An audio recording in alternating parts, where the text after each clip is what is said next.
High বন্ধুরা, তো এই বর্ষাকালে অনেকে অনেক কিছু চাষ করে, অনেকে সবজি চাষ করে, অনেকে ফল চাষ করে, অনেকে ফুল চাষ করে। তো চলো আমাদের একটা ছোট্ট মতো বাগান করেছি, তো সেখানে কী কী গাছ লাগিয়েছি তোমাদেরকে দেখাই।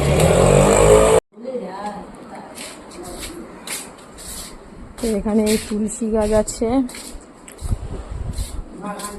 আর এখানে এই কচু শাক তুলেছিল রান্না করার জন্য, তো কচু শাক কোটার জন্য কচু শাক খাওয়া হয়নি, দুদিন ধরে তোলা আছে, এখানে পড়ে রয়েছে।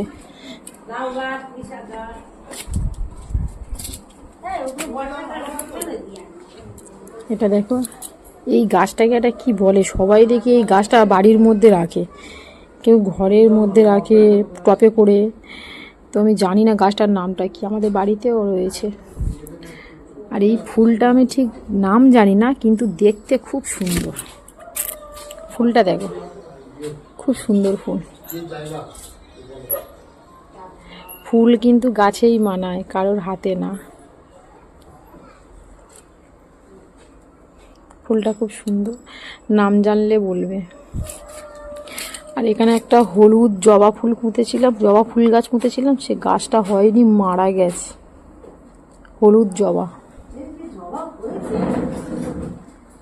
এই গাছটা বাড়িতে থাকা ভালো, সাপ টাপ বাড়িতে আসে না। তুলসী গাছ ভর্তি। এটা হচ্ছে দোপাটি ফুল গাছ, এখনো ফুল হয়নি। আর এটা হচ্ছে নয়নতারা ফুল। তো এই ফুলটা তো সবাই চেনে, আমিও চিনি।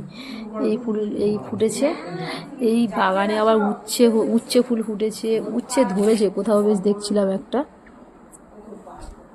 আর এই পেঁপে গাছটায় তো পেঁপে হয় খুব কম, হয় পেঁপে গাছে দেখো পোকা লেগেছে, পেঁপে হয়নি, তো একটা দুটো পেঁপে হয়েছে, এটা অনেক দিন ধরেই হচ্ছে।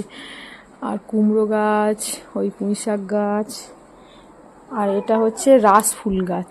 ফুলটা যখন ফুটবে তখন দেখবে খুব সুন্দর লাগে ফুলটা। এটা হচ্ছে বেগুনি কালারের রাস ফুল। এখানে গাঁদা ফুল গাছ দিয়েছি, আর এখানে প্রচুর তুলসী গাছ হয়েছে। আর ওখানে একটা মিষ্টি কাংরাঙা গাছ পুঁতেছে। কাংরাঙা গাছটা হচ্ছে মিষ্টি কাংরাঙা গাছ। যখন কাংরাঙা হবে তোমাদেরকে দেব। এই হচ্ছে আমার ছোট্ট বাগান।